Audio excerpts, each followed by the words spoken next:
എൻ്റെ മാത്ര. രചന രുദ്രാംശി പാർവതി. അവതരണ സിദ്ധി. മറുപടിയെ ഇന്ദ്രൻ അവളുടെ കഴുത്തിൽ കൂടി കൈചുറ്റി തുടുത്ത കവളിൽ അമർത്തി ചുംബിച്ചു.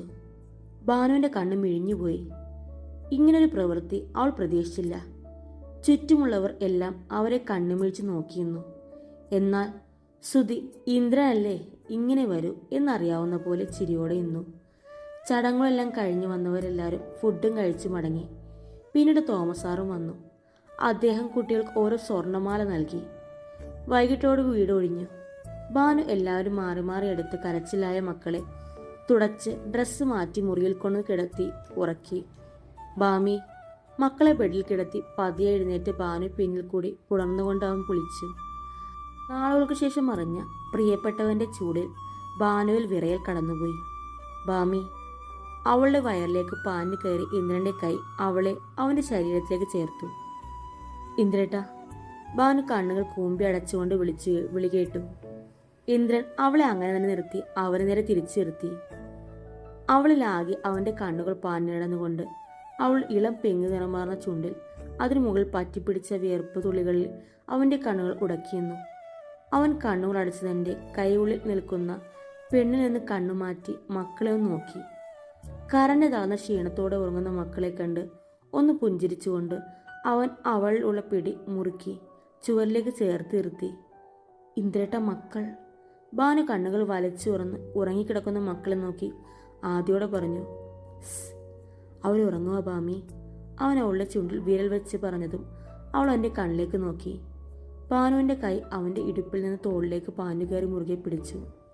ആ നിമിഷം അവൻ്റെ കണ്ണിൽ വിരിഞ്ഞ തനിക്ക് മാത്രമല്ല മോഹം അവൾ സ്ഥാനം പിടിച്ചിരുന്നു. ഇന്ദ്രൻ ഒരു പുഞ്ചിരിയോടെ അവളെ കീഴ്ച്ചുകൊണ്ട് കടിച്ചെടുത്തു. ഭാനു ഒന്ന് കുറുകിക്കൊണ്ട് അവനെ വലിച്ചടിപ്പിച്ച് കണ്ണുകൾ കൂമ്പി അടച്ചു നിന്നു. ഇന്ദ്രൻ അവളുടെ ചുണ്ടുകൾ പതിയെ പതിയെ ചുംബിച്ചു. നിമിഷങ്ങൾ കഴിയവേ ആ ചുംബനം ആവേശത്തോടെയും വേഗതയോടെയും കടന്നു. ഇന്ദ്രന്റെ കൈകൾ അവളുടെ ശരീരത്തിലേക്ക് പാഞ്ഞു കയറി. അവന്റെ ചുംബനവും കൈകളുടെ അലച്ചിലും അവളെ മറ്റൊരു ലോകത്തേക്ക് കൂട്ടിക്കൊണ്ടുപോയി. അവൾക്ക് ശ്വാസം മുട്ടിയതും ഇന്ദ്രൻ അവളുടെ ചുണ്ടുകൾ ശക്തമായി ഒന്ന് നുണഞ്ഞുകൊണ്ട് അവളുടെ കഴുത്തിലേക്ക് മുഖം പൊഴുത്തി. ഭാനു കിതപ്പോടെ അവനെ മുഴുവനായും അവളുടെ ശരീരത്തിലേക്ക് വലിച്ചേർത്തു. അവനെ ഇരു കൈകൾ കൊണ്ട് മുറുകെ പുറന്നു നിന്ന് കിതച്ചു. ഇന്ദ്രനും ചെറിയ കിതപ്പോടെ അവളുടെ കഴുത്തിൽ ഓരോ കോണിലും കടിച്ചു ഉണഞ്ഞുകൊണ്ട് ചുംബിച്ചു. അവളുടെ കഴുത്തിന് ഇരു സൈഡിലും മുഴുവൻ അവന്റെ ചുണ്ടുകൾ പാഞ്ഞു കയറി തൊണ്ടക്കുടിയിൽ അമർത്തി ചുംബിച്ചു. ഭാനുവിൽ നിന്ന് കുറുകലർ ഉയർന്നു വന്നു. അത് പക്ഷേ ഇന്ദ്രന്റെ ആവേശം കൂട്ടി. അവൻ അവളുടെ തോളിൽ പിൻ ചെയ്തിരുന്ന സാരിയിൽ കൈയെത്തിച്ച് അത് അഴിച്ച് അവളുടെ മാറിൽ അടർത്തുമ്പോഴേക്കും ഡോറിൽ തട്ടി കേട്ടു. അത് കേട്ട് ഭാനു കണ്ണുകൾ വലിച്ചുറന്ന് അവന്റെ തോളിൽ പിടിച്ച് പിന്നിലേക്ക് തള്ളി മാറ്റി. ആരോ വിളിക്കുന്നു ഇന്ദ്രേട്ട. ഭാനു കിതപ്പോടെ പറഞ്ഞുകൊണ്ട് സാരി മാറിലേക്ക് തന്നെ ചേർത്ത് വെച്ചു. ഇന്ദ്രൻ പക്ഷേ അതൊന്നും കേട്ടുപോലുമില്ലായിരുന്നു. അവൻ വീണ്ടും അവളിലേക്ക് ചായന ഒതുങ്ങിയത് ഭാനു അവന്റെ നെഞ്ചിൽ കൈവച്ച് തടഞ്ഞു. ബാമി. അവന്റെ ആ ശബ്ദത്തിൽ താക്കിയതോ നിരാശയോ നിറഞ്ഞിരുന്നു. ഭാനു അവന് പുറകെയിൽ ബെഡിലേക്ക് കണ്ണു കാണിച്ചു.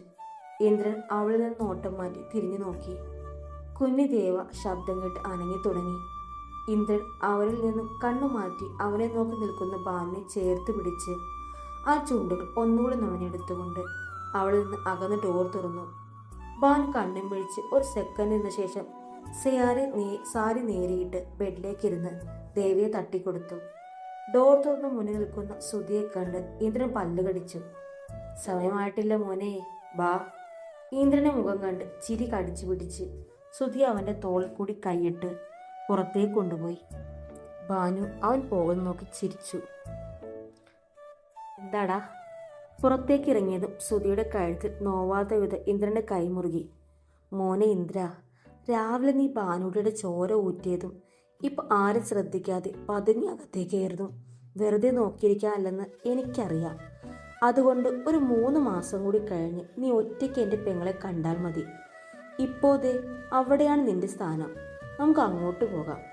സുധി ഇളിയോടെ അവനോട് പറഞ്ഞതും ഇന്ദ്രൻ പല്ല് നെരിച്ചു. ഒരുപാട് നെരിക്കല്ലേ മോനെ, പോയി മുഖത്തെ സിന്ദൂരം തുടച്ചു വരാൻ നോക്ക്. എനിക്ക് നൈറ്റ് പണിയുള്ളതാ. സുധി ആദ്യം അവനെ കളിയാക്കിയും പിന്നീട് നാട അഭിനയിച്ചും അവനോട് പറഞ്ഞു. നീ ഇന്ന് നൈറ്റ് മൃദുലയെ കാണില്ലടാ തെണ്ടി. ഇത് ഇന്ദ്രന്റെ വാക്കാ. ഇന്ദ്രൻ മുണ്ടിന്റെ തുമ്പുകൊണ്ട് മുഖം തുടച്ച് ശ്രുതിയോട് പറഞ്ഞുകൊണ്ട് അവനെയും വലിച്ചുകൊണ്ട് പുറത്തേക്കിറങ്ങി. നിർമ്മലാമ്മ അങ്ങോട്ടുള്ള പ്രവേശനം നിഷേധിച്ചുവെങ്കിലും ശ്രുതി രാത്രി ആരും അറിയാതെ മൃദുലയെ കാണാൻ വരാറുണ്ട്. ഭാനുവിനൊപ്പം നിർമ്മലാമ്മ കിടക്കുന്നുകൊണ്ട് ഇന്ദ്രൻ ആ സമയം അങ്ങനെ പോലും ഭാനുവിനെ കാണാൻ പറ്റില്ലായിരുന്നു. പന്തലഴിക്കാത്തത് കൊണ്ട് തന്നെ നിർമ്മലാമ്മയും സുഭദ്രമ്മയും വേറെ 2-3 സ്ത്രീകളും അവിടെ ഉണ്ടായിരുന്നു. നിങ്ങളിത് എങ്ങോട്ടാ? നിർമ്മലാമ്മ പുറത്തേക്ക് ഇറങ്ങി വരുന്നവരെ കണ്ട് ചോദിച്ചു. അപ്പുറത്ത്, ശ്രുതി മറുപടി പറഞ്ഞു. ഇനി അങ്ങോട്ട് പോയി നിൽക്കണം എന്നില്ല, രണ്ടുപേരും മുറിയിലേക്ക് പൊക്കോ. നിർമ്മലാമ്മ പറഞ്ഞതും ഇന്ദ്രന്റെ മനസ്സിൽ ഒരുപാട് പൂത്തിരി ഒന്നിച്ച് കത്തി. ശ്രുതിയാണേ അമ്മയ്ക്കിത് എന്തിന്റെ കേടാ എന്ന പോലെ നോക്കിപ്പോയി. ആണോ, സത്യമായിട്ടും? ഇന്ദ്രൻ അവളോട് ചോദിച്ചു. ഇനി നിനക്ക് നിന്റെ മക്കളോടും പെണ്ണിനോടും അടുത്ത് കിടക്കാം. പക്ഷേ 3-4 മാസത്തേക്ക് മോളെ റെസ്റ്റ് വേണം. ഞാൻ പറഞ്ഞത് മനസ്സിലായല്ലോ ഇന്ദ്ര? സൂക്ഷിക്കേണ്ടത് സൂക്ഷിക്കണം. അമ്മ ഗൗരവത്തോടെ പറഞ്ഞതും അവൻ മനസ്സിലായി എന്ന പോലെ തലയാട്ടി. ഒരാഴ്ച കൂടി കഴിഞ്ഞു പോകാം നിങ്ങൾക്ക് വീട്ടിലേക്ക്. പെട്ടെന്ന് നാളെ നിങ്ങൾ പോയാൽ ഞങ്ങൾക്ക് വിഷമമാണ്. മക്കളെ ഒച്ചയും അനക്കവും ഇല്ലാതെ വയ്യ. ഒരാഴ്ച കൂടി നിൽക്ക്. നിർമ്മലാമ്മ ആദ്യം ഗൗരവത്തോടെയും പിന്നീട് സങ്കടത്തോടെയും പറഞ്ഞതും ഇന്ദ്രൻ അവരെ ചേർത്ത് പിടിച്ചു.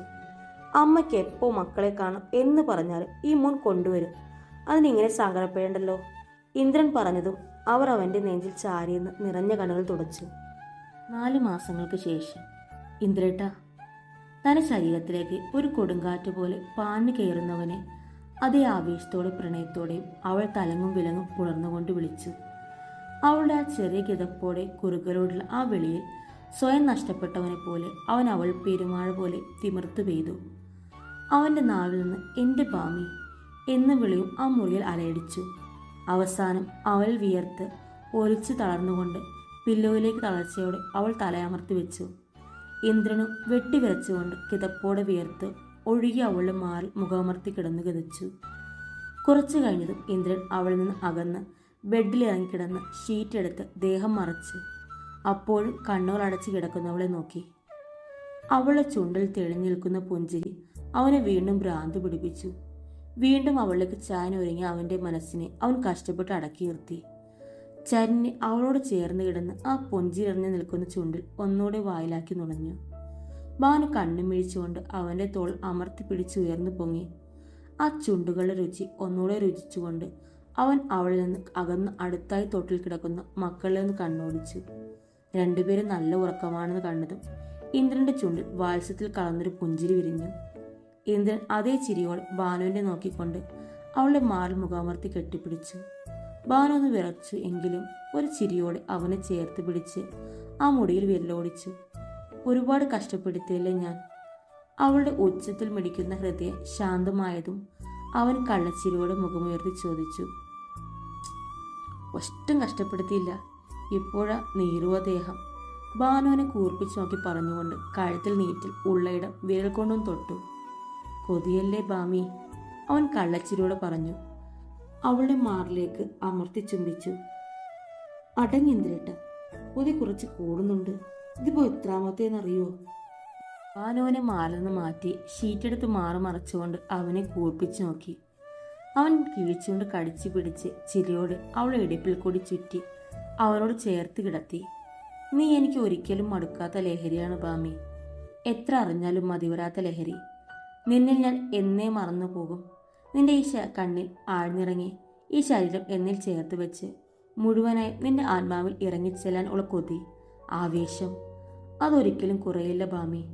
ഓരോ നിമിഷവും വല്ലാതെ കൂടി വരുന്നു. എന്നെ കൺട്രോൾ ചെയ്യാൻ കഴിയാത്ത വിധം കൂടി വരും. പ്രണയമാണ്. ആ പ്രണയത്തിൽ നിറഞ്ഞിരിക്കുന്ന അടങ്ങാത്ത കാമവും.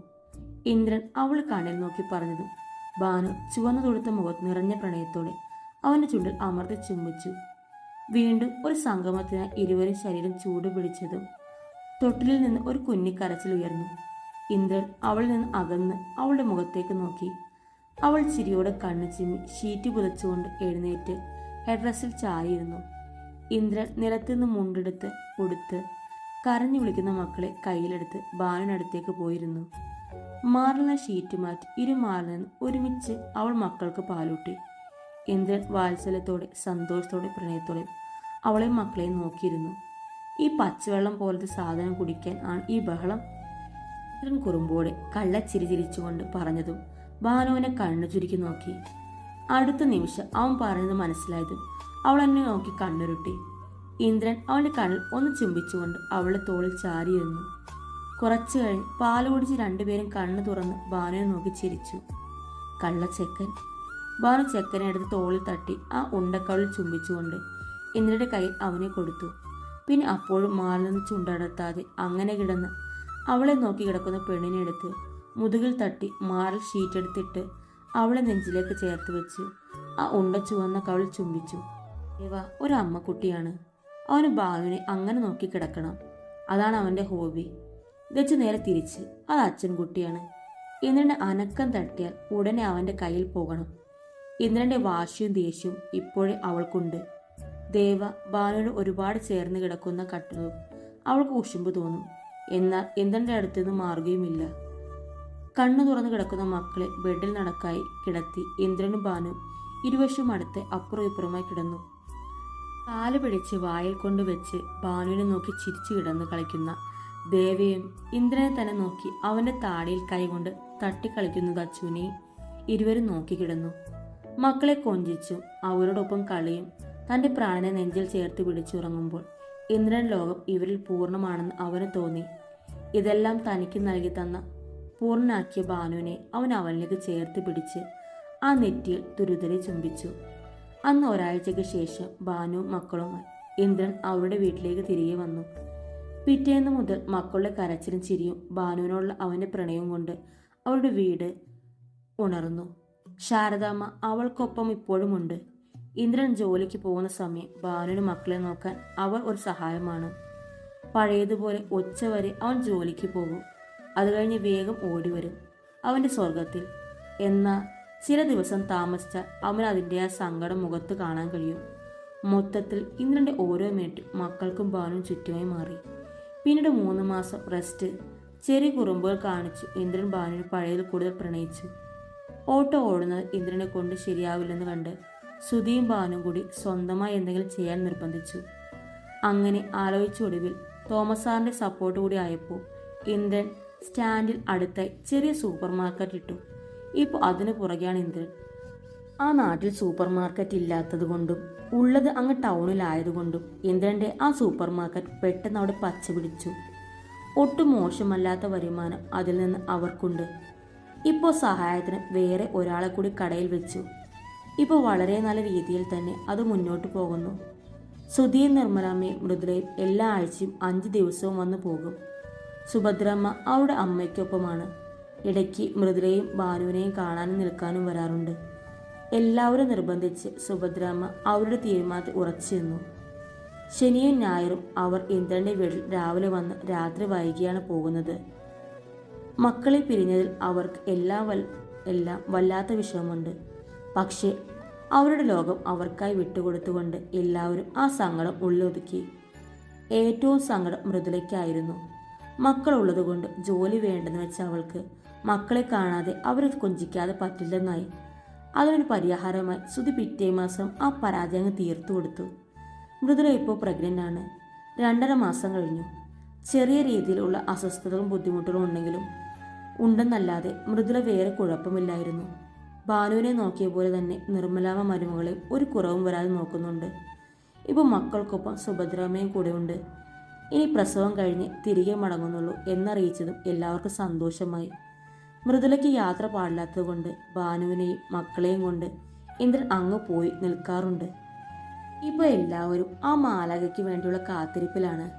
അങ്ങനെ കുഞ്ഞു കുഞ്ഞു സങ്കടങ്ങളും വലിയ വലിയ സന്തോഷങ്ങളുമായി അവരുടെ കുടുംബം ജീവിച്ചു. ഇനി എത്ര ജന്മം കഴിഞ്ഞാലും തൻ്റെ പാതിയ ഇന്ദ്രന് അവൻ്റെ ഭാമിയും അവൾക്ക് അവളുടെ ഇന്ദ്രേട്ടനും അവളുടെ കുഞ്ഞുങ്ങൾക്കും മക്കൾക്കും ഒപ്പം സന്തോഷത്തോടെ ജീവിക്കാൻ കഴിയട്ടെ എന്ന് പ്രാർത്ഥിക്കാം. ഹായ് ഫ്രണ്ട്സ്, രുദ്രാംശി പാർവതിയുടെ എൻ്റെ മാത്രം എന്ന സ്റ്റോറി ഇന്നത്തോടെ അവസാനിക്കുകയാണ്. നിങ്ങളെല്ലാവരും നിങ്ങളുടെ അഭിപ്രായം രേഖപ്പെടുത്തണമേ. ചില സമയങ്ങളിൽ ഒരുപാട് ഇടവേളകൾ ഇട്ടിട്ടാണ് ഈ സ്റ്റോറി വന്നിരുന്നത്.